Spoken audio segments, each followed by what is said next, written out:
Welcome to the first episode of The Temple of the Ancient Face. This series is intended to showcase actual play of the Ether game system. The players have already rolled characters. We have Alex playing Carlo the Humble, Ryne playing Butler of the Flowers, and Eldon playing General Roth.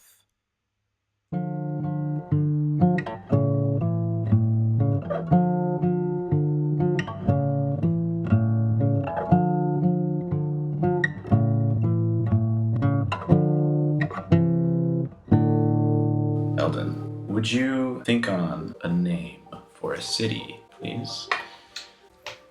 Elithtar. Sure. Oh, it's on the coast, huh? It's a shore. Sure. Elithtar, sure. Ryne, would you please give me a person's name? It's gonna be Major Bingo. Major Bingo. Major Bingo. And Alex, if I could have you start us off with some gameplay. This is the prologue, so you're not playing your character. You're going to be playing someone else.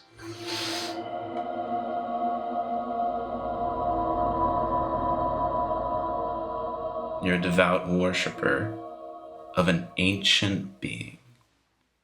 You're one of the last of your kind.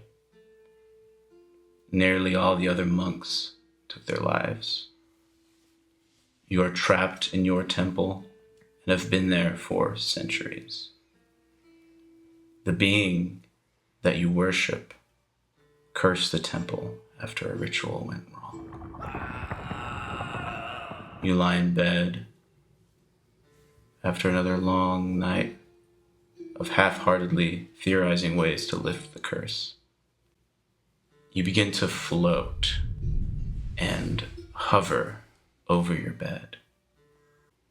What do? Float out the window. Long ago, the bedchambers of this temple had windows that overlooked a beautiful garden. You struggle and turn your head as you're floating, and you look for these windows and remember that was centuries ago. Things have changed. Things have been corrupted. There are no windows in this room anymore. Anything else you would like to do? I'm going to at least try to leave the room through the door. You're floating. You move your arms and your legs to move, to get up, to roll out of bed. Roll a d20, please. And it's going to be a dexterity 14, the target number. 20. You're able to control yourself. This flight is blissful. You can soar around the room and you go for the door to leave. And you open your door and see that the hallway that you usually expect is shaped more like a tunnel. And it goes and goes and goes. You can't see the end. What do? I think I'm going to go back in the room. Back in the room, there's your desk, there's your bed. You don't have much else. You're a monk in a temple that is cursed and very, very old. Looking around, though, you do see something new. Another tunnel right above your bed. An opening with a very, very faint light coming out of it. What do? That seems right. I'm going to go up there. You float up easily. Like the other one, this tunnel doesn't end. Or it seems to. Eventually, you hear the sweet sounds of a baby giggling. And the tunnel ends. And there's what looked like a ceiling to the tunnel. Once you're up close to it, looks like a woven blanket. And the baby giggling is there still. What do? I think I want to touch the blanket. I want to see if I can get past the blanket and see what's on the other side of the blanket. The blanket goes aside easily. And there, behind the blanket, is a baby floating. You know this is the answer. This baby is the key to lifting your temple's curse. What do? I grab the baby and I try to go back down. Give me a dexterity 10. 16. The baby is easy to grab and floats down with you, but it begins to wail and wail, and the baby won't be quiet. And as you're going down, back down, your room feels darker, and you realize that this baby that's wailing will attract the attention of other things in this temple. You know where to take it, and you have to move fast to do what you need to do. What do you do? I think I'm going to take it out the other door. Try to go down that tunnel again. You open this door, and it's a tunnel. It's the same tunnel, and you go down it, and once it seems like it's not going to change, there's finally something at the end of the tunnel. 2 large black openings, perfect circles, high up, and below them a gaping mouth-shaped hole, dark as well. A big face. The baby wails louder. What do you do? I'm going to take it straight into the mouth. You've heard this before. Something's oozing out of the walls. It's dark in here. Something takes shape in front of you and blocks your path. You're surrounded by these things. This is when you wake up and see that you're not where you thought you were in the temple, but the things are still there and they close in on you. That is the prologue. It's pretty scary. I said I was going to grab that baby, and then immediately I wasn't sure if I should be grabbing that baby. So Yeah, I think that every time I've ever grabbed a baby. Like, can I really hold this thing? I don't even know whose baby this is. So you all three have been assigned to the hold of Elithar Shore, a faraway city on a coast. Maybe your characters have heard of it, maybe they haven't. But one way or another, you all were initiated into the guild and assigned this place and made your way there. General Roth, without revealing too much of your backstory, how did you make your way to Elithar Shore? Through a marvelous sequence of events and failures, one right after another, General Roth, who now primarily just goes by Roth, has now turned to this as a last-ditch effort after gaining his burden. So he is not necessarily here willingly, more so it has become his only option. And Butler of the Flowers. My home was way higher up in the hills, a bunch of windmills. Since leaving, I was forcibly removed. It was either running here or being taken to prison, and I didn't want to do that. And so me and my monkey friend decided, where's the nearest? I found out about the hold and decided to just kind of beeline it there. So I'm also a man on the run. Man on the run. Carlo the Humble. What is your journey to Elithar Shore look like? I lived alone for a really long time, and I was just kind of wandering around. I just kind of, he was beelining it to the hold, and we had a conversation really quick, and then I just kind of followed him, even though he didn't want me to follow him, so that's kind of why I'm here. We knew each other? Well, who knows how long. Mm-hmm. I'm just kind of following you, so I don't know whether that means you actually want me to. Mm. We'll skip through the part where you get there and you meet each other. You have met your hold keeper at this point. Let's go a week in from the time that you all get there. This is Hold Keeper Bingo. A powerful name. He's an old guy. He's been around for a while. Hold keepers are always redeemed burdened, so he has been through everything that you three have. He's an old guy, but he's got good posture. He does use a cane, but imagine an elderly Snape, less intense than Snape, quiet, but assertive. You all each have your own quarters in this hold. Another thing that you guys can work together as a team to decide is what the hold's disguise is. So there are always these like either a nondescript building or some kind of front, like a butcher shop, for example. It would be this butcher shop that's in operation, and the hold keeper and you guys are running it, or it's an abandoned thing like that, and you're just there. It could be whatever you guys want to do. You'll feel about like a pie shop. Yes, and we have a second floor where there is a barber shop. Okay, we're going to pay royalties to Mr. Sondheim for that. Or I do like us owning a small business. I really like just three. Like a shoe repair store. Mm-hmm. I mean, they can get pies in there too with cobblers and cobblers. That sounds awesome. So pies and shoes? Pies and shoes. Whoa, yeah. Cobblers and cobblers. Yeah. That's brilliant. And in fact, Roth is taking that, and he's now, even though his name is General Roth, he will incognito go by Cobbler Roth. Cobbler Roth. Beautiful. Mm-hmm. So you're the face of the business then. He's got an ugly mug, but he'll try his best. Awesome. Love it. Cool. So cobbler and cobblers. This is your hold. Don't get a lot of business. Elithar Shore is a small city.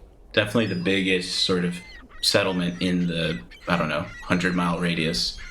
But this is where you're operating out of.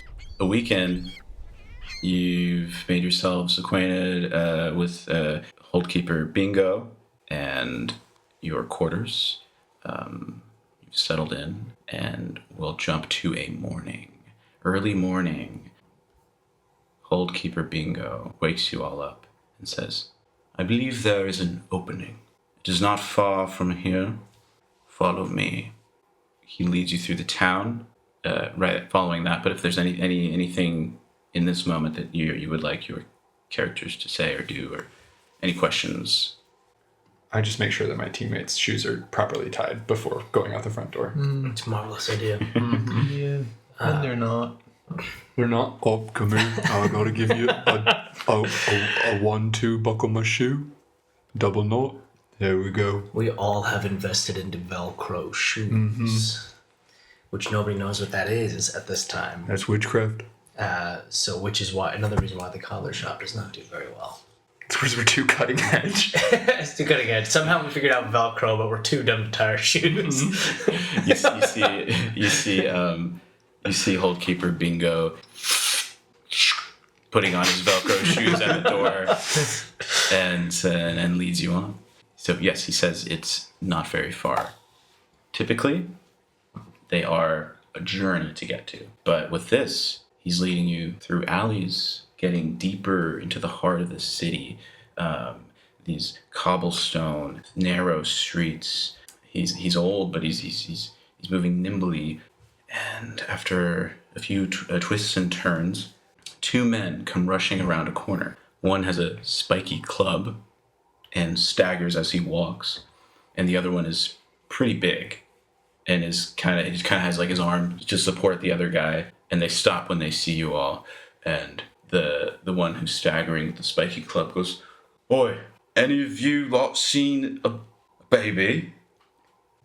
Out of game question. None of us in game saw the baby. No. Only the monk, which none of us saw the baby. Correct. All right. Then none of us have seen the baby. I seen the baby. You lost your baby.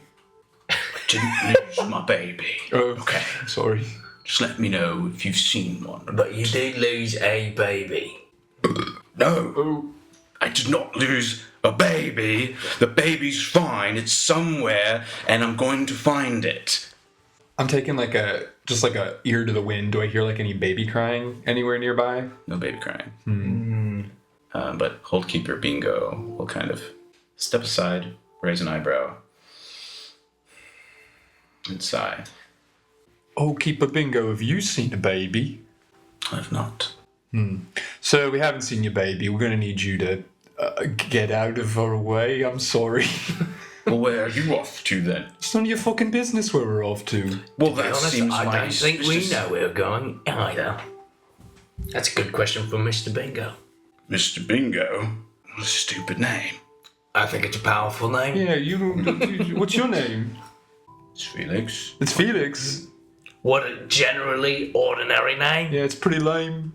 It's a great name for a simple blacksmith such as myself. And if you lot don't tell me where you're going, I'm going to do you in. What? You seem awfully keen to know where we're going. Seems rather hostile of you. Well, I guess we don't really know where we're going yet. Hold Keeper Bingo, where are we going? I'm not quite sure either, but I can sense it. I wasn't sure if that was Avi or Hold Keeper Bingo for a second.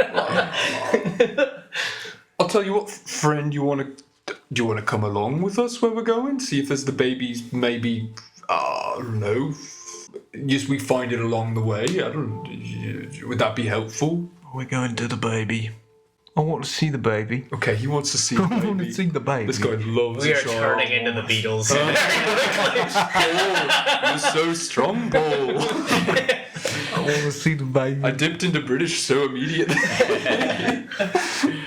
I'm going to find my own damn baby. Myself, This man's about to steal someone else's child. my buddy.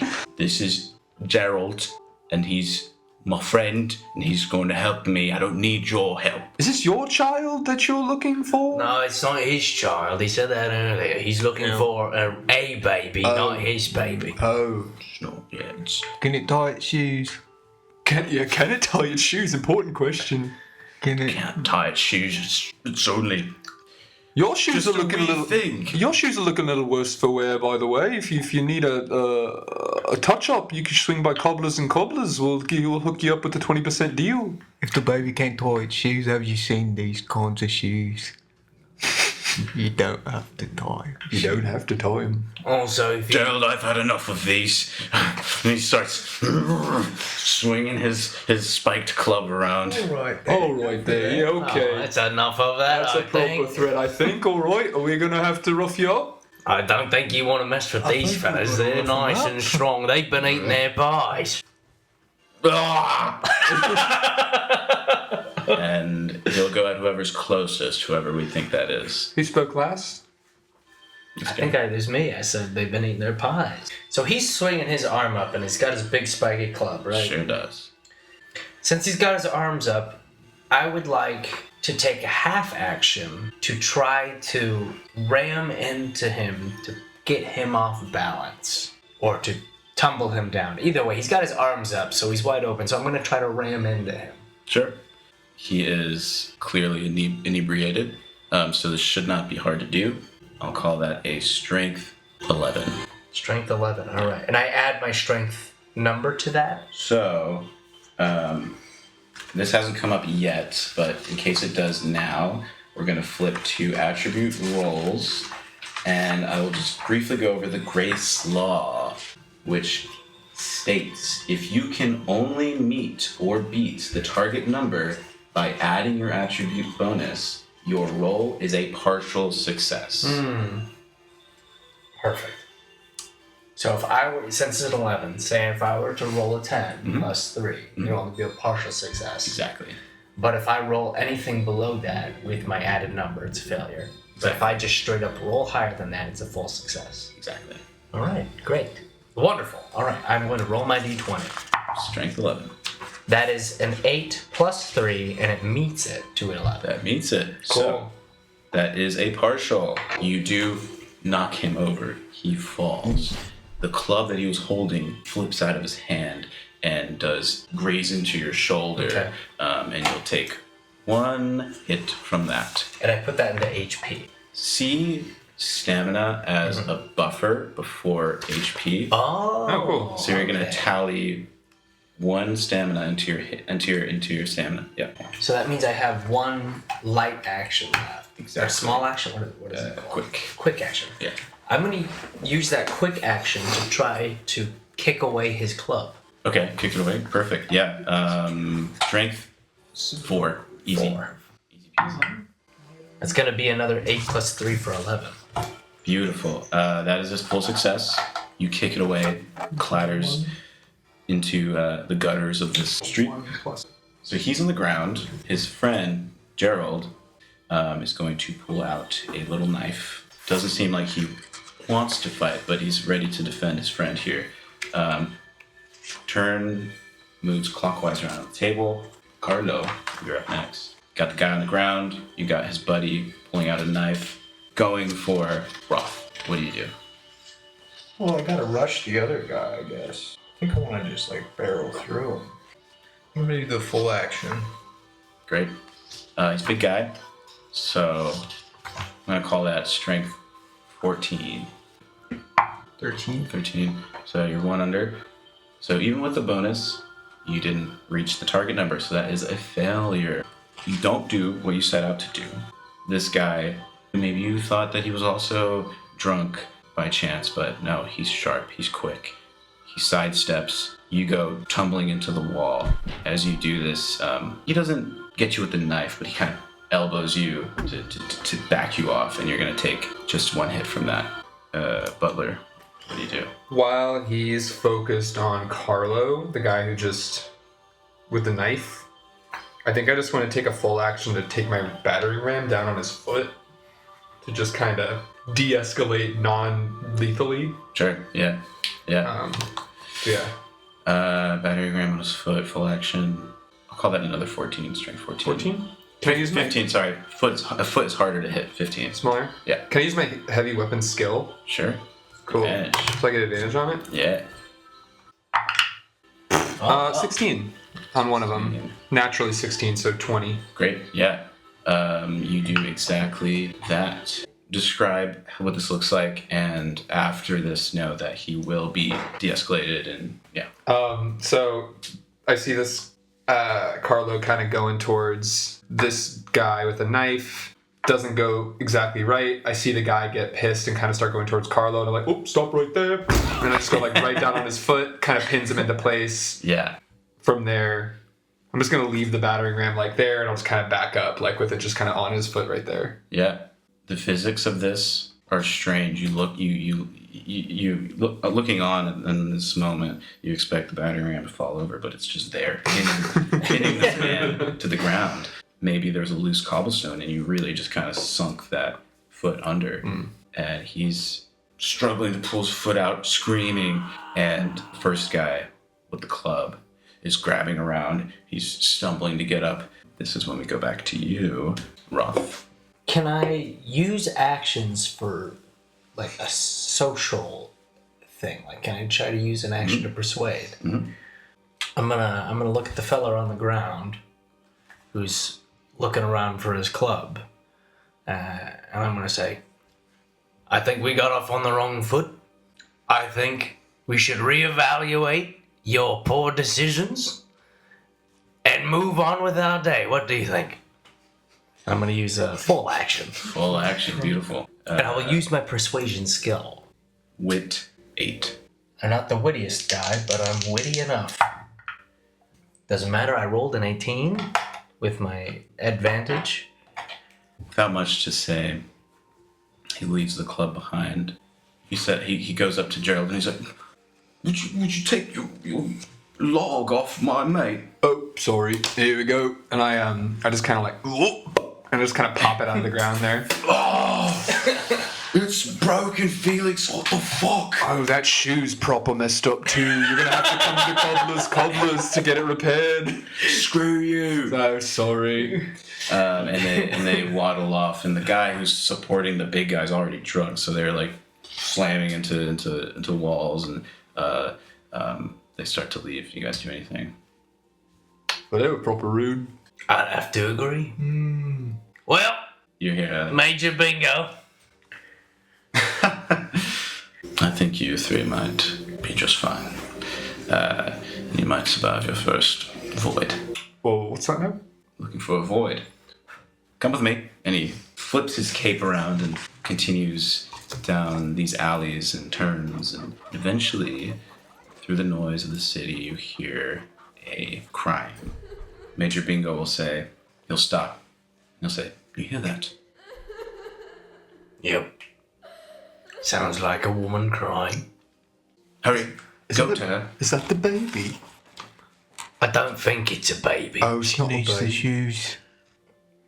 She may need some shoes. Baby needs She's the probably shoes. crying because her feet hurt. Yeah. You three might not be okay. Did we bring any slices? I'm gonna Oh, get a I bit- always have I'm slices. gonna get a bit peckish down there, I think. Maybe she's crying because she's hungry and her feet Well, let's go ask her. Miss! Run out. Go to her, quick. So you follow the sound of this crying. Eventually, you find this young woman sitting on the stoop of this townhouse, and she's crying with her head in her hands. Miss, why are you crying? Is everything okay? You didn't happen to lose a baby, did you? What did you do? Did you take my baby? She lost. We didn't. Oh, listen. How did you know that? I think she's hungry. I was making an assumption based off of two gentlemen who were walking by us, rather inebriated, by the name of Felix and Gerald. And they were looking for a baby, and you were crying. And one thing that I would cry about is losing a baby. It's my husband. Felix. Oh, I knew it. He lied. He said did it lose wasn't his his baby. baby. It was his baby. Are you more of a fan of apple or cherry? I was gonna give you a slice of cobbler, maybe help you. Sorry, I guess it doesn't quite make up for a lost You said child. slices, I thought you were talking about cheese. No cheeses. No cheese slices. Well, I shouldn't have brought none then. No, I think it was still very helpful that you brought the It's cheese. like sticky in my back pocket. As long as you didn't bring the pocket peanuts, they're not very big last time. Oh. Yeah, no, I didn't do that, no. Well, sorry, miss, about your baby. When did you last see it? She was taking a bath. I was giving her a bath, and we were finished. And I turned away for 2 minutes. You left your baby in the bath for 2 minutes unwatched. There was no water, I promise you. Well, how'd you clean it then? Tub. You oaf. I used to hate taking baths too and run away all the time. It's probably just run away. That make much sense. How old's your baby? Perhaps it ran away. 6 months. 6 I months. don't you think say? that's old enough. Unless she had a good proper pair of shoes. That's They can run true. with the hands. I can't quite use my legs at 6 months, I don't think. Look, are you Maybe three going to be silver any ale. help? Or are you going to keep going on about shoes and cheese? Well, We're trying to deduce how to solve your problem. was there anything else you saw with the baby missing and with no water? Did you see any baby footsteps, perhaps? Do you think perhaps it could have gone down the drain? Oh, yeah. Did you throw the baby out with the bathwater, maybe? It's not the time. I'm sorry. Well, I'm not joking It's at all. how- I'm being it's how I completely cope. serious. It's coping through humour. You mentioned footprints earlier. Yes? There might have been footprints, but not my baby's. I don't know what they were. I thought maybe Felix had maybe he'd done some yard work or something. Are you saying the footprints are in your home? They're in the home. Coming from where? You're going to think I'm mad, but they were coming from the tub. They were coming from the tub. You don't think something came out of the tub, took the baby and left? That's mad. Oh, demons! It must be. I'm kind of looking towards... Has Bingo made his way towards us at this point? Or heard any of this? With his cane. I forget that he... On a horse. No, Cannon now, he trollops everywhere he goes.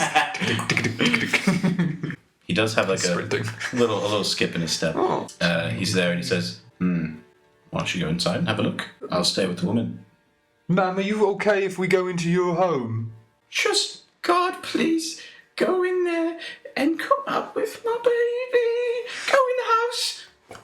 Before we go in, Bingo, is this where the void's coming from? Are you feeling it within the home? It's in the house.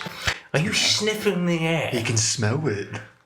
I've been a bird, well, not anymore, but I've hunted ether for decades, and I smell it. I know the smell of a void. What's it smell like? got a Can you stink to it. describe it? You'll find out. Oh, okay, I'll try. And he's gonna sniff into the home. After a few minutes of searching in the first floor, you don't find anything. Being in the city long enough, being in houses like this, the washroom's probably upstairs. I won't make you roll for it. You don't smell anything. There's nothing giving it away. But you eventually make it to the washroom and you see the small room just kind of made for storing linens and washing small things. In this city, in this time, in this world, adults mainly go to like a public bathhouse to clean themselves, but there's a tub in this room big enough to wash a baby in, and you see that it is covered in a blanket, and there are indeed just a few, 3 or 4 muddy footprints leading away from this tub and turning back to the tub. Spooky. What do you do? I genuinely am going to look really quick and see if I can clock a shoe size on those bad boys. Big feet. You would say... Huge. You'd Like say... 50? Like a European 50? If that's close to a 12 and a half, then yeah. I think so. Cool. Is the tub empty? It's covered with a blanket. Should we lift the blanket? You want to draw straws? I can't see nothing. I've got my hair in my eyes. You've got your hair's in your eyes. Fuck. It's wandered to my eyes. Kind of try to brush it to the sides. That's not how it It's works. not working, no? It's on. It's drained from my eyes. Well, when's it get off your eyes? Well, whenever it feels like it. Have you ever thought about shaving fuck it? the monkey! God, I forget about you just long enough. It's just long enough, and then you Can't get see that me. it grows back. I don't have anything clever about my curse. My shadow just drips everywhere. I mean, it's fucking it's disgusting. wet. It's sloshing It's around. proper nasty. I'm gonna remove the blanket.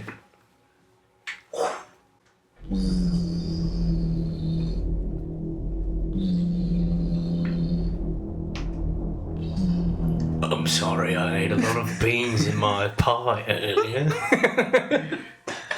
I can't see that. Is it a fly? I'll paint you into a picture. Pulsing in everything, and it hits you in these vibrational waves. And looking down in this small wooden round tub, you see nothing. It's endless. There's no bottom. It's dark. What do you do? Cannonball? Hey Carlo, you wanna wash your eyes out in the tub real quick? I'll undo, but you can't.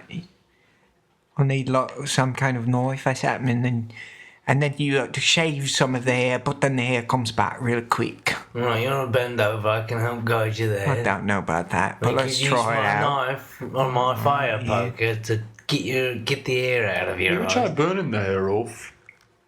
I tried that before, yeah, and I couldn't see for a week. So in front of you is a massive pit. Proper massive. Like, Okay. can't see the bottom. Well, we should go in there then. You think so? Yeah. Oh. I think that's a smart idea. I'm not scared. Yeah. I'm not scared. You are the smartest of the three of us. You are. I've always said it. We've always said it. Who wants to go first? Push me in, I guess. All right. Alright, and then we both Yeah, grab we're gonna- Carlo from yeah. both sides. We grab one arm, one leg each, and we toss it. I don't know. At the bottom, you hear a. Oh, I can't. All 3 of you will mark 1 ether in your held ether for discovering the void. Butler, you will get 1 ether for incapacitating that guy. Whoa. Cool. Well, that wraps up our first session. Whoa! Yippee! There we go. Got our characters. You got to start on the story.